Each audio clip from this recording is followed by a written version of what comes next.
Dies irae, dies illa, solvet saeculum infabila. Ang kwentong ito ay hango sa totoong buhay. Karugtong ito nung naputol kong kwento tungkol sa Island Cove.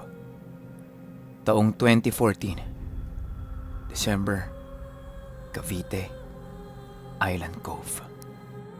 Ibababa ko na yung bata! Ibababa ko na yung bata! Kaming lahat ay napatinging bigla sa nanay ko. Nakataas ang lahat ng buhok nito. Nanlalaki ang mga mata niya. Parang gulat na gulat siya sa kung ano ang nakikita niya.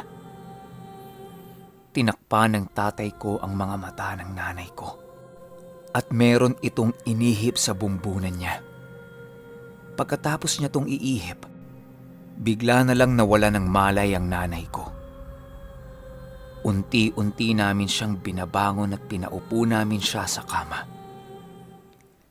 Nanghingi agad ito ng tubig dahil tuyong-tuyo daw ang lalamunan niya. Huminga ito ng malalim. Inutusan niya si James na isara ang bintana.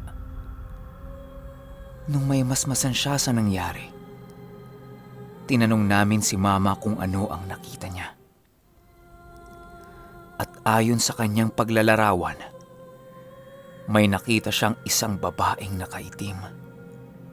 Mahaba ang buhok, sobrang putla ng balat, at may karga-karga itong bata. Kaya naman niya nailarawan ito dahil yung babaeng nakita niya ay nakatayo lang mismo sa bintana ng kwarto namin. Ang sabi pa ng nanay ko, bumubuka-buka ang bibig nito at sinasabing ibababa na daw niya yung bata kapag tumalon sa ilog yung nanay ko. Marahil ay kung wala kami nung mga oras na yun sa tabi niya, ay nakuha na siya ng kung anumang nilalang ang nakatira doon. Kaya ang ginawa namin matapos ang insidente, sinara namin lahat ng bintana sa kwarto at binuksan na lang namin ang aircon. Gumawa kami ng isang bilog at doon ay nagkwentuhan na lang kaming lahat. Normal na lang ang nangyayari noon sa amin dahil napalitan ang katatawanan ng mga usapin namin. Tawanan, kulitan, asaran, masaya. Masaya kaming lahat nung gabing yon. Hanggang sa isa-isa na silang nagpupuntahan sa mga kama nila para matulog. Unang natulog ay ang tatay at nanay ko. Sumunod naman sila Clifford. Ang tanging naiiwan na lang na nagkukwentuhan, ako, si Johnny, Richard, at James. Binalikan naming apat kung ano yung nangyari sa mama ko. Dahil medyo malakas sa mga boses namin at meron nang natutulog, nagdesisyon akong tumambay kami sa may veranda.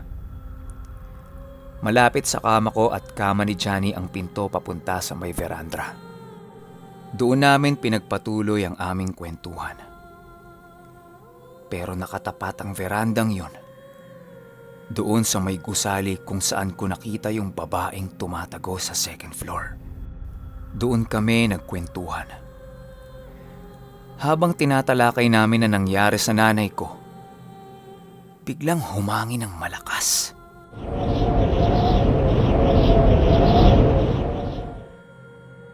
At kasabay ng malakas na hangin na yon ay yung amoy na parang amoy bituka na malangsa na parang ewan.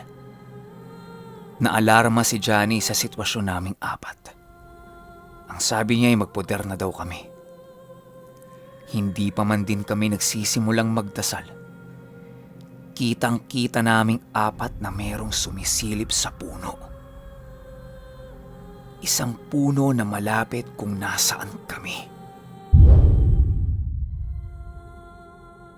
Akala ko nung una ako lang yung nakakakita. Kaya tinanong ko sila, Nakikita niyo ba yun?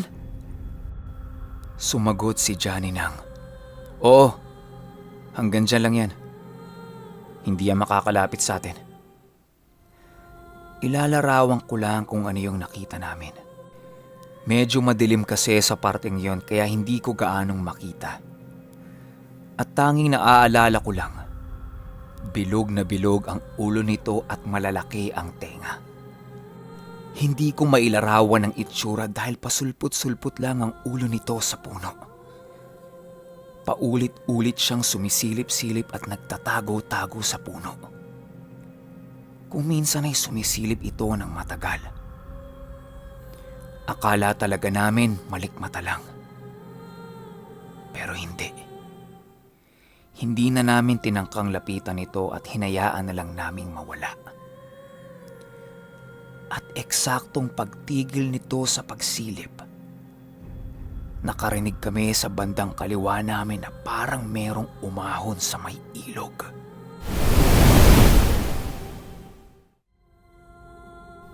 Alam niyo ba yung tunog na kapag umahon kayo sa swimming pool? Tapos maglalakad kayo sa tiles o lupa na basa ang mga paa ninyo?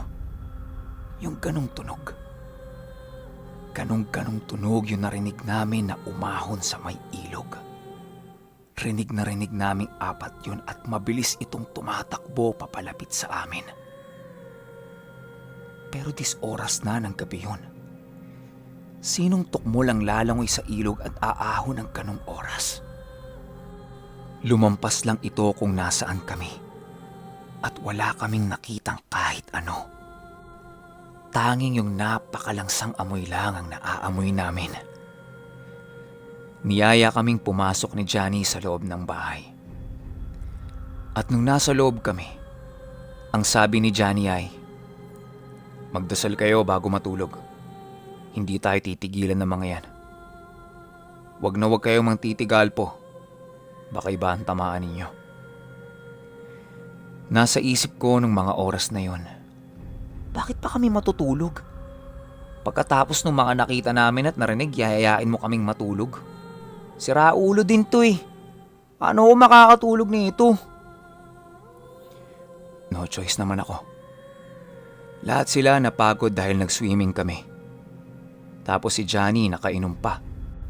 Kaya humiga ako sa kama ko at pinilit kong matulog.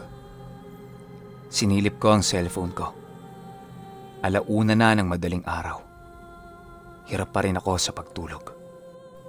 Kaya ang ginawa ko ay pinikit ko na lang ang mga mata ko. Ilang minuto lang ay dinapuan na ako ng antok. Humihiwalay na ang diwa ko sa katawan ko. Unti-unti na akong nawawala ng malay at tuluyan nang makakatulog.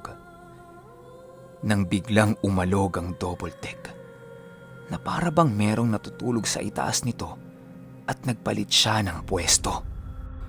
Naalimpungatan ako at napatayo. Inisip ko, meron bang tao sa taas ng higaan kong double deck? Tumayo ako para silipin ito. Pagsilip ko sa taas, walang tao. Mag-isa lang akong natutulog sa double deck. Tiningnan ko lahat ng mga kasama ko. Lahat sila ay mahimbing nang natutulog. Maliban sa nanay ko na nakatayo sa tapat ng bintana. Nilapitan ko ang nanay ko at ang sabi ko ay, Ma? Ma? Bakit gising ka pa? Nagyoyosi ka ba dyan? Nakayuko lang ito. At dahang-dahang umaangat ang ulo niya papalingon sa akin. At pagharap ng nanay ko, sumigaw ito ng, Ibababa ko na yung bata!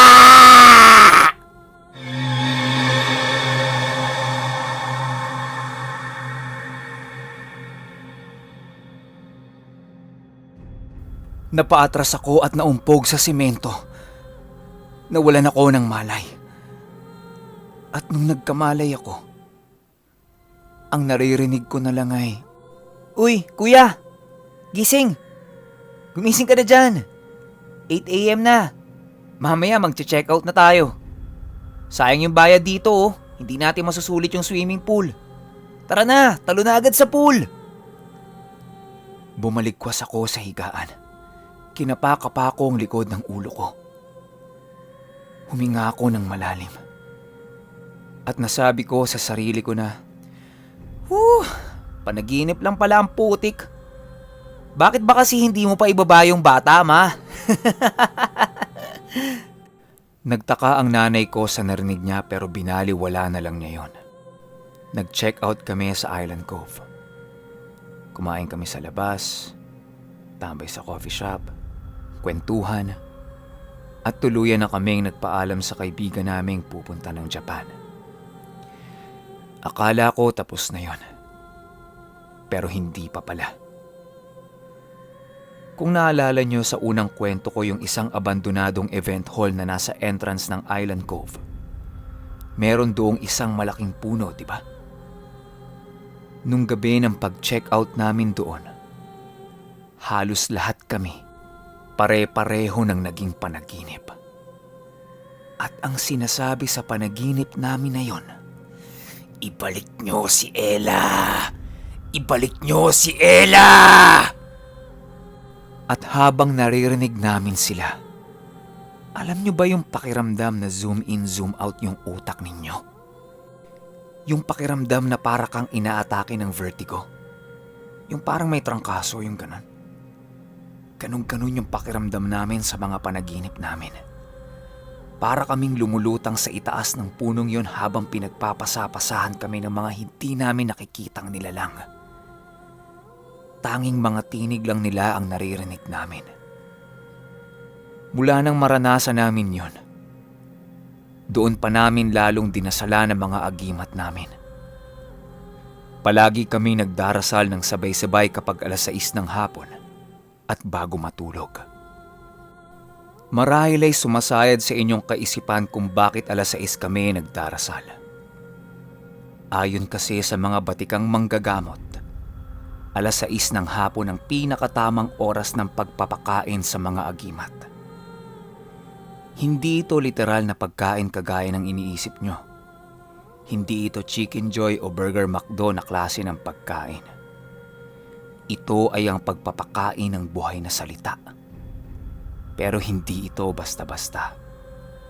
Napakalawak ng magiging topic natin pagdating sa mga ito. Mas mabuting gumawa tayo ng ibang video patungkol dyan.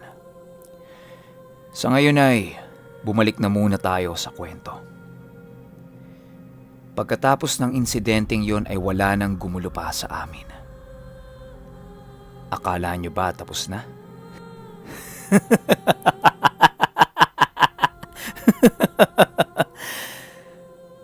Ay, wala pa tayo sa kalingkingan ng naranasan namin dito. Papalapit pa lang tayo sa kalahati ng istorya ng buong angkan ko. Interesado ka ba sa nabanggit kong karanasan?